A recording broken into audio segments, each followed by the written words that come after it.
U.S. Department of Education, this is Houston. Please call station for a voice check. Station, this is Tony Miller, Deputy Secretary of Education. We are here with hundreds of students in celebration of International Education Week. How do you hear me? I hear you well. It's a little broken, but it's great to hear you and great to hear all the kids there. Well, great. It really is exciting to be able to connect with you. Let's get started. I'd like to invite the first student to come up and ask the first question. And this question is from Allie at Shug Hart Middle. Do you prefer living on Earth or in space? Hey, that's a great question, and welcome aboard the International Space Station.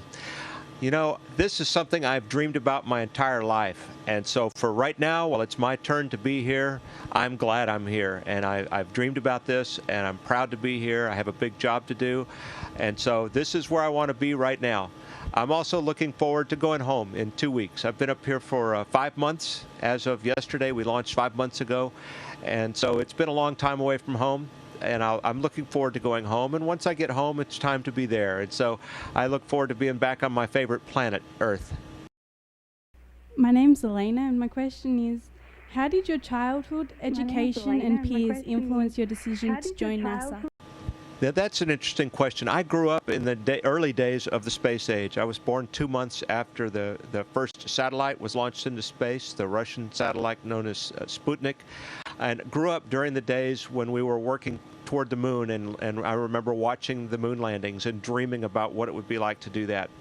And when I was about 12 years old, I was a Boy Scout on a camp out away from the city lights. I remember kind of laying on a hillside and looking up at the stars and feeling like I was in the middle of them. And that's when it really became kind of a personal dream for me to do this kind of crazy thing. But there was people that thought I was, thought this was impossible, thought it was a little crazy. But there were a lot of people who really encouraged me too. I had some scout leaders and teachers who encouraged me a lot along the way, as well as family and friends who really knew me and really believed in me, and that made all the difference in the world. Hi, my name is Anuleka, and my question is, what is it like to be away from your family and people you love? Well, it is hard to be away from my family, especially for a long period of time like this. It's a lot like, days in the military when you're deployed and you're away from family for a long time. I'm glad to be here. I have an important job to do, and I'm proud to be doing this job and living my dream. But the one downside is really to be away from my family. I miss my wife and my kids and my baby granddaughter, who was born just a few weeks before I left. I'm staying in touch with them, on the phone and email, and my daughter sends me videos, and I can't wait to get home and hug that little munchkin. Hi, my name is Ian, and my question is, without manned launches at the Cape, are American astronauts going to do space missions with other countries, and will they be training in Europe? Yes, indeed. We are training and launching from other places. The training for the International Space Station flight, I went through all of the basic training. Once I got assigned to the flight, it was 2.5 years of training. And that was really around the globe, in the United States, in Canada, in Germany, in Japan, and a lot in Russia. Because I didn't launch here. I didn't come here on a space shuttle. I came here this time on a Russian Soyuz rocket, which is a very different experience. And so I had the opportunity to live and work in Russia and train over there for many months in preparation for this. And what a great experience it's been in a lot of ways. And for me, growing up in the days that I grew up, and the whole idea of flying on a Russian rocket and having the freedom to move around in Russia and visit Moscow and all of those things that's about as mind-blowing as flying in space is, really. So it's and that's where we are right now, because the United States does not have a human launch capability. We're dependent on the Russians really for a human launch right now, and a lot of cargo. There's also cargo ships that are launched from Japan and Europe that come up here. And the U.S. has a couple of companies that are very close to beginning to deliver cargo, which we need here on the space station. And there's several teams that are working very hard on coming up with a human launch capability from the United States. I think we need that. I really applaud, those efforts and look forward to supporting those efforts when I get home. Isabel, this is a question from Aaron. Do you feel more energetic in space as compared to working on Earth? Okay, Aaron, that's an interesting question. I'm not sure I could tell anymore. I've been up here so long, I'm completely adapted. I'm now I'm now a space being, I think. In ways, maybe more energetic because the days are just busy. We wake up at 6 o'clock in the morning. We have a bunch of things we need to do early in the morning, actually checking on some experiments and preparing for the day. And then we're working really hard all day long. We get a short break for lunch. And then we're working into dinner and past that a little bit. So the days are so busy, time flies by. And so you just have to be going constantly. And so I think my energy level is pretty high up here. But it's pretty high on the Earth, too. Physically, it's easier to be here, though, because we just float, and so I don't have to hold my body up while I'm moving around and doing things. Sometimes it's kind of hard to hold my body still while I'm doing things, and that's a different thing, because when I push on something, I push on it, and it pushes me away from it. And so sometimes it gets a little hard and frustrating to do things up here. In general, though, I think it's a little easier physically living up here than living on the ground. But you also have to be ready to come back to the ground, too. My name is Jenny, and my question is from Alexis at Maxwell Air Force Base. How much space debris do you see, and does it pose a danger to the space station? Hey, Alexis. I've never seen space debris that I know was space debris. I've seen satellites in the close to dawn, just like you can on the ground.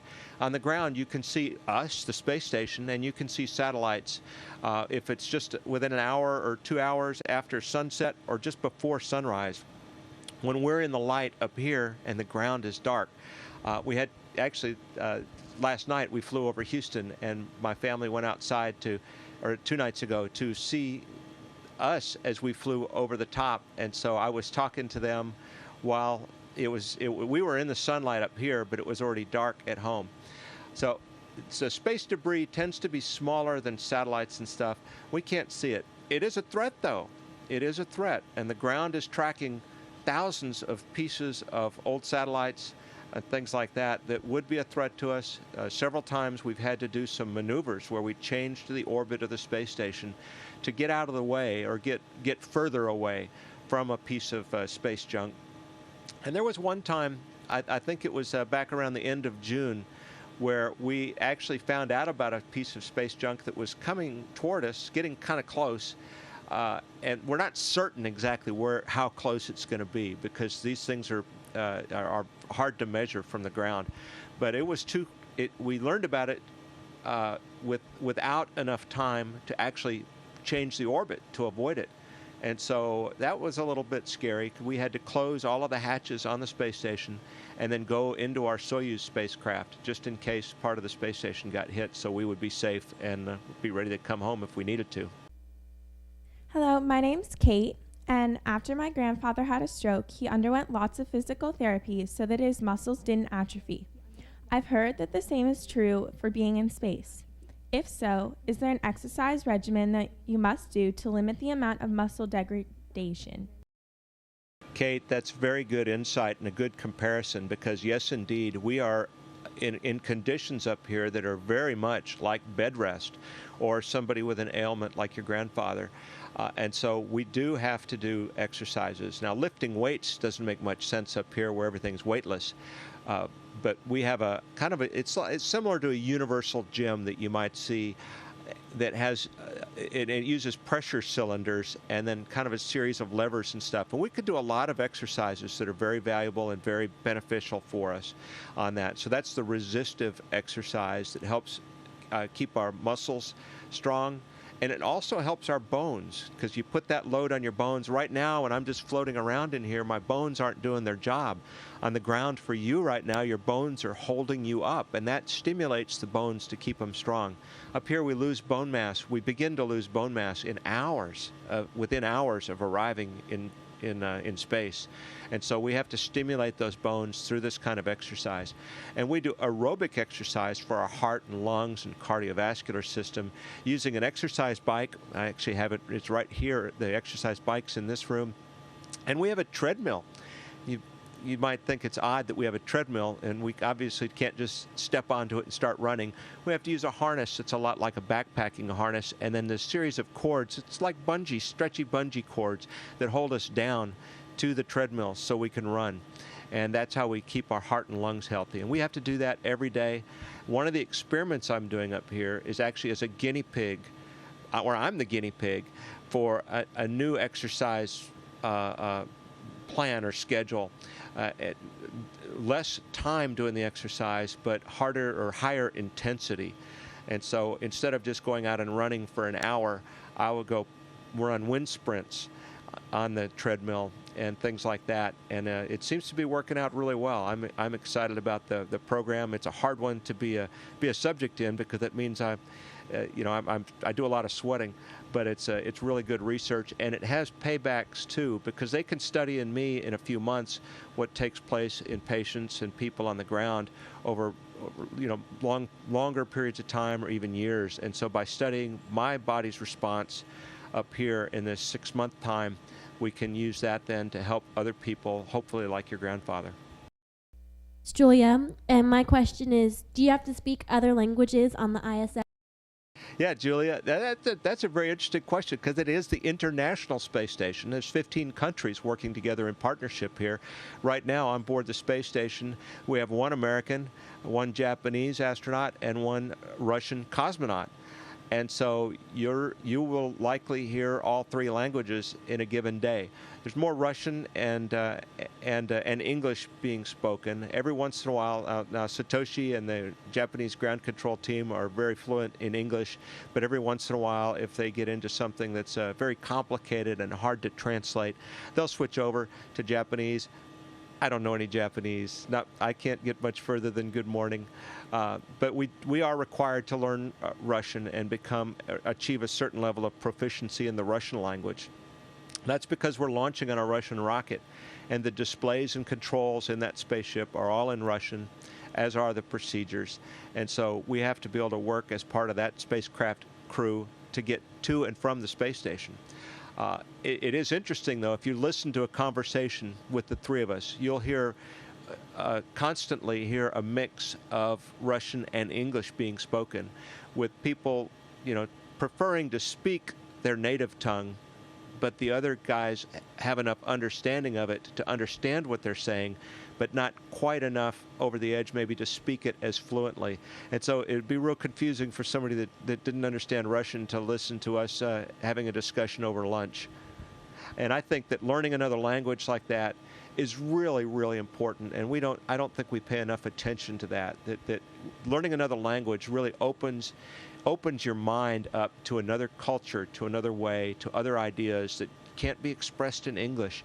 And it makes the world a much more enjoyable place if you have the chance to go to another place and use this language and really enjoy everything there is to benefit from there. My name is Angela, and my question is, what types of experiments have you been working on, and what have you learned from them? Hey, Angela, that's a very good question. We're standing, or I'm floating in the U.S. laboratory right now.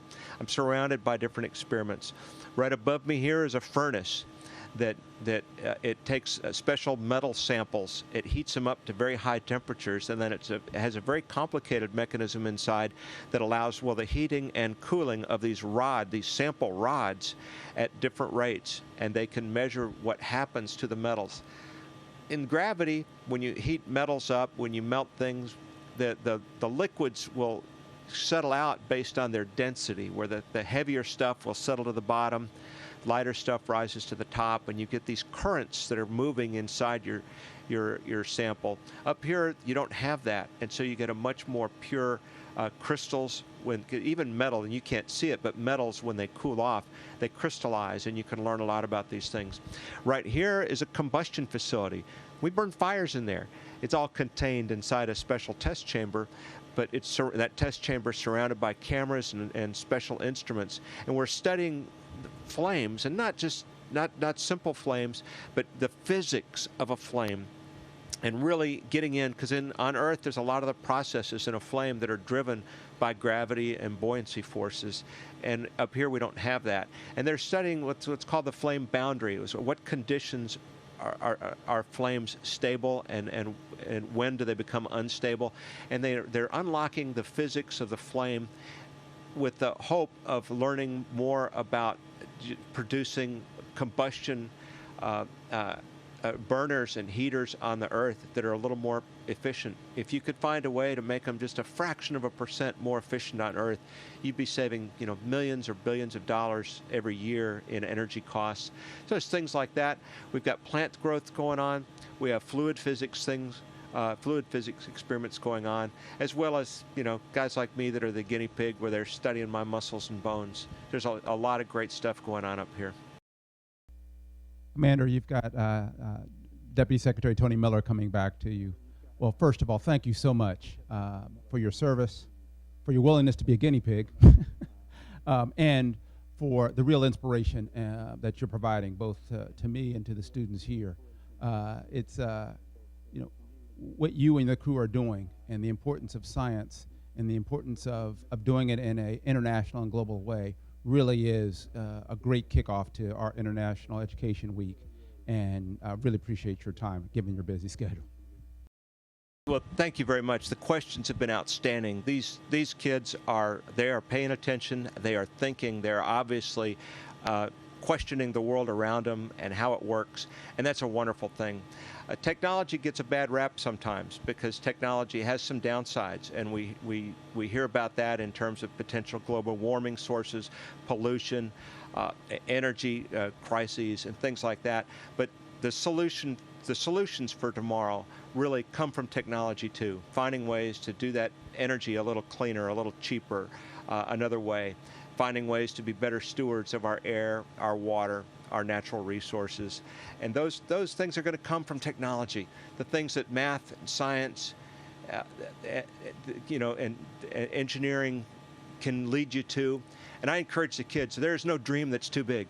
I grew up in one of the poorest parts of the country on the border of South Texas, and I had a crazy dream about flying in space, and here I am today as the commander of the International Space Station. There is no dream that's too crazy. There really isn't. You can do it. Follow your passion, ask the questions, and work. Dig in and enjoy the journey, because it's a fantastic journey, and we need you to be out there thinking and engaged and helping us for the days ahead. Thank you very much. Perhaps one last thing. I understand there's something called stupid astronaut tricks. Oh, yes. There's stupid astronaut trick.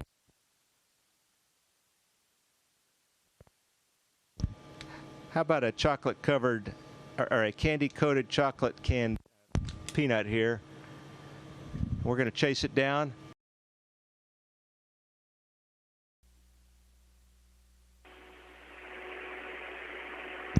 You guys probably don't believe I'm really in space.